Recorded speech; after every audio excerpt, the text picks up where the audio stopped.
Hello and welcome to Universal Studios Hollywood. We have so much to check out today. Technically, today's the last day of Halloween. Holidays are starting. We have stuff to look at Super Nintendo World, so much more. Let's just head in the park and check things out.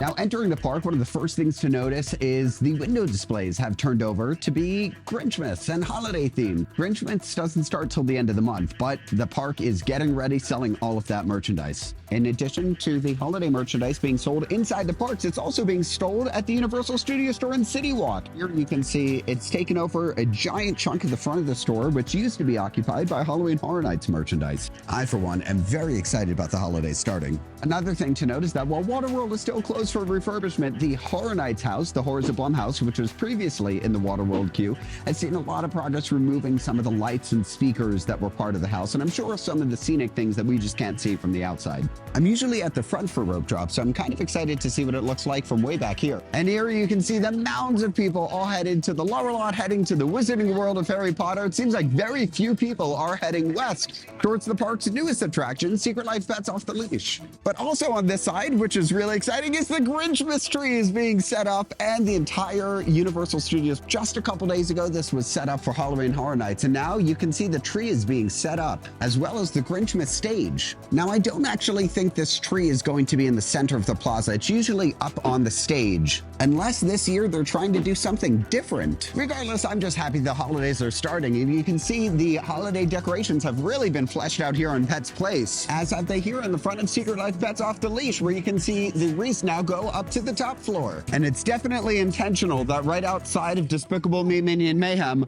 all of the bows are very special Minion yellow. An unexpected surprise in Super Silly Funland is outside the Minion Cafe. The Halloween posters have been replaced with holiday posters. This is a really nice holiday overlay. Today is a very, very cold day, so the splash pad area of Super Silly Funland is turned off. But now we're gonna head to the former smoking section to check out Super Nintendo World and everything going on in the lower lot. Let's start looking at the lower lot over at the Universal Creative Campus. Here's a look at what it looks like now. It looks like they're building some sort of a wall in the midpoint. Here's a look at the building that took over the former commissary over at the lower lot. We'll get a look at that from the studio tour as well. Speaking of things we'll see from the studio tour, here's a look at the Killer Clowns from Outer Space facade, which is still visible. But of course, I know you guys want to see Super Nintendo World, and really, there's not a crazy amount that's different this week versus last week. But starting on the left-hand side, I think the biggest update is that the hills in the extended queue of the Mario Kart attraction, which people have let me know have been themed to Yoshi and Yoshi games,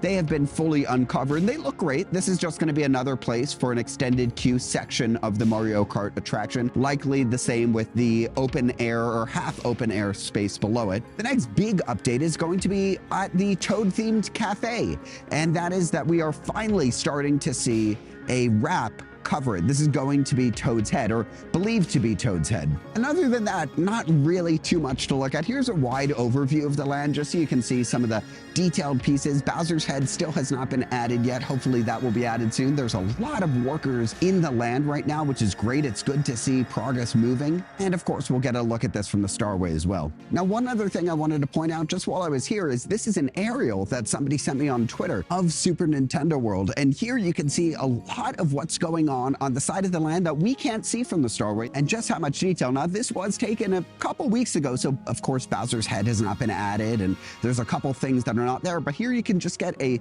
basic overview of the land and just how much there is that we can't see yet. This is going to be fantastic. I'm so excited. Now, I'll tell you what I say every time I leave the former smoking section: do not smoke, it kills you. Here in the Parisian streets, we don't really have too much holiday decorations up yet. Of course, this was used for Horror Nights, so they did have to load a lot out before they can start putting stuff in. You can see they still have the booth here for Plaza de los Muertos. This is likely going to be changed into either a food or merchandise cart for Grinchmas. And of course, right next to the Grinchmas Plaza is the former La Llorona house, my second favorite house this year at Halloween Horror Nights. And it seems like we're back to what it looked like when it was under construction, which is just a giant fence outside here, and hopefully opening it just in time for Grinchmas so we can eat in there. Another thing that has been completely cleared out is the Haunted Forest Scare Zone, which used to be right here outside of Animal Actors. They had a lot of different props, fog machines, lighting effects, and while the lights are still here, everything else appears to be gone. I don't see any remnants of the Scare Zone.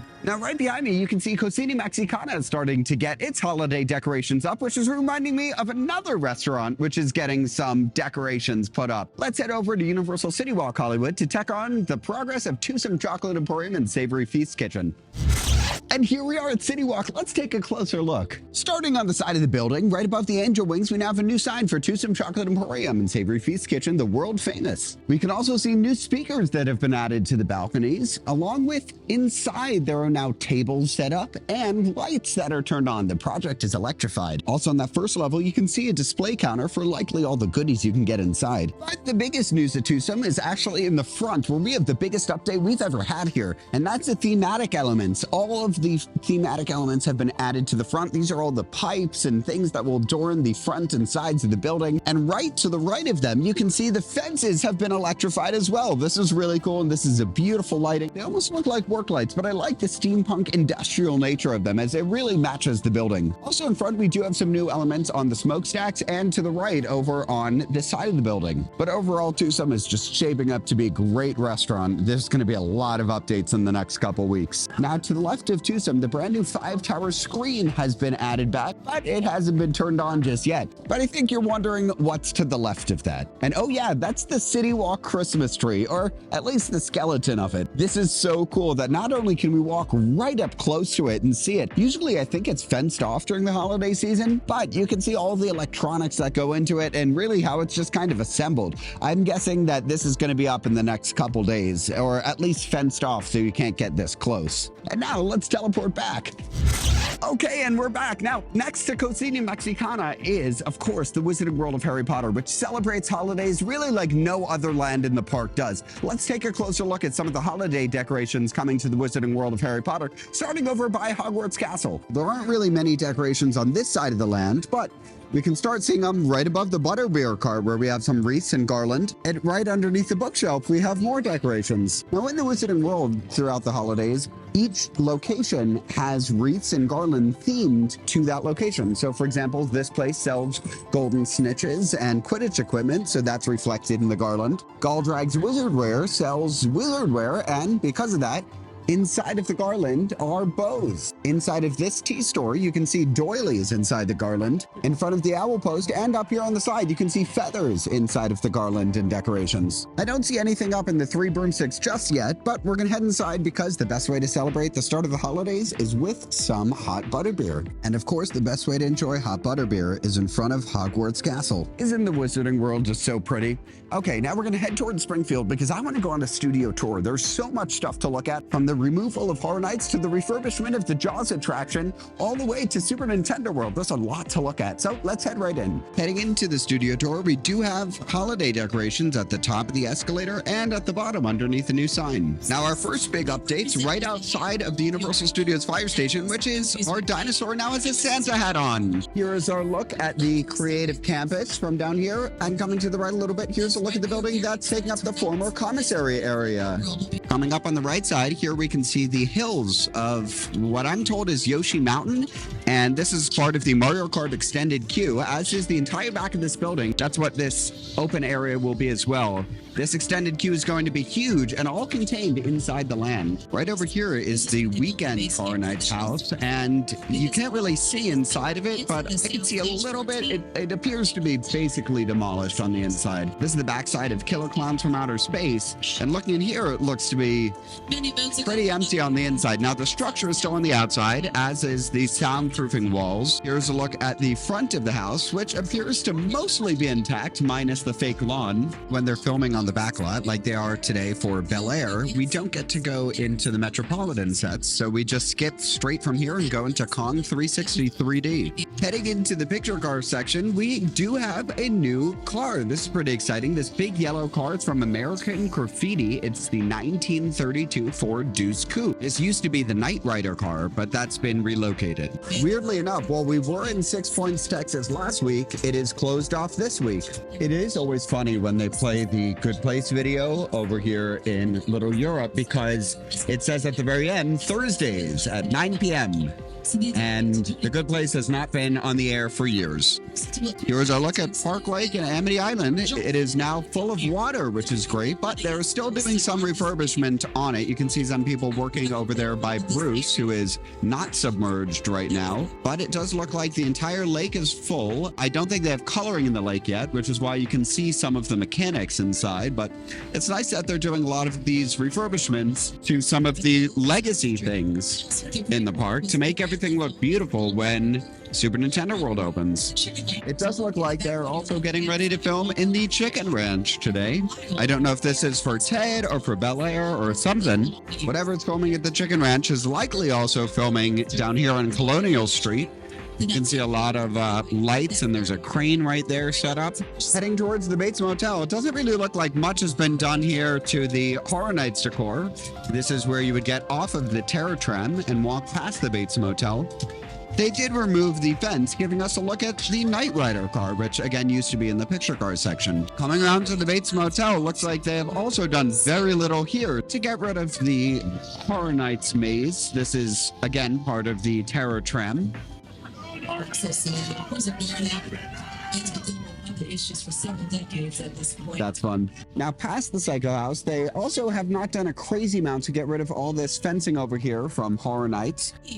And here's the end of the Terror Tram, which again appears to be completely intact. Heading off the tour, it does look like the Hollywood Harry photo op is gone, and it's back to just a regular Hollywood sign photo op. As always, leaving the tour, I hope you guys have a tramtastic day. Now, leaving the studio tour, I want to head to the lower lot to check on Super Nintendo World and some more stuff. And other than the studio tour, I haven't really done any rides today, so I definitely want to go on something. And here's our front side look at Bowser's Castle and Super Nintendo World.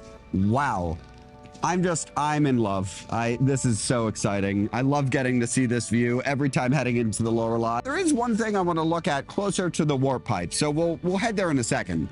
Now, other than the Wizarding World of Harry Potter, the park is looking very empty today. I don't know what's going on. Maybe it's just because we're done with Halloween and we're not quite at the holidays that people aren't interested in coming. I don't know what's going on. Well, it is cycling right now. Jurassic World, the ride is down, but you know what is open? It's right up here at the top of Jurassic Outfitters and Jurassic Cafe. This used to be the after hours bar for Halloween Horror Nights, and now it's just extra seating. I like that it's back open. We also do have some new scaffolding up on the outside of the restrooms next to Jurassic Cafe. This is for Super Nintendo World. And speaking of new things, in Jurassic Outfitters, all of the Horror Nights merch is gone. But that doesn't mean it's completely gone. In fact, it's here for one more day over at Universal City Walk Hollywood.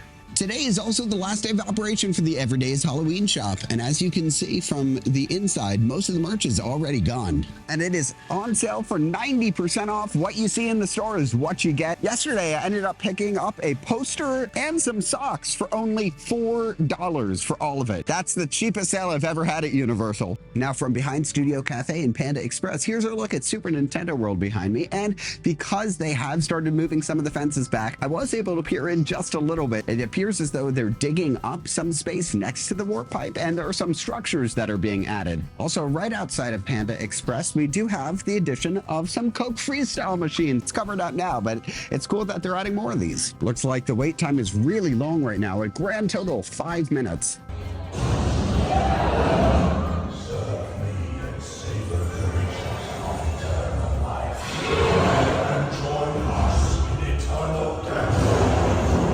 I love the Revenge of the Mummy. It's such a great attraction. Now let's head to the upper lot to check on some more stuff. Now back in the upper lot, I wanted to head into the Universal Studio store because one of our old friends has returned. Oh yes, that is the Santa hat on the Universal Studios globe.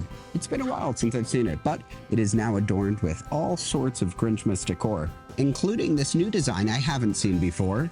And if you want your Horror Nights merch, today again is the last day you can buy it at 90% off. There are 1, 2, 3 different carts of Horror Nights merch, although probably not in the size you're looking for. But if you do want Grinchmas merchandise, I think the store has you covered. Now I know I'm showing off some of the Horror Nights merch, and I say today is the last day because of when these videos are posted, that's going to be yesterday. So there's no more Horror Nights merchandise in the park. But we do have new Simpsons merchandise for the holidays.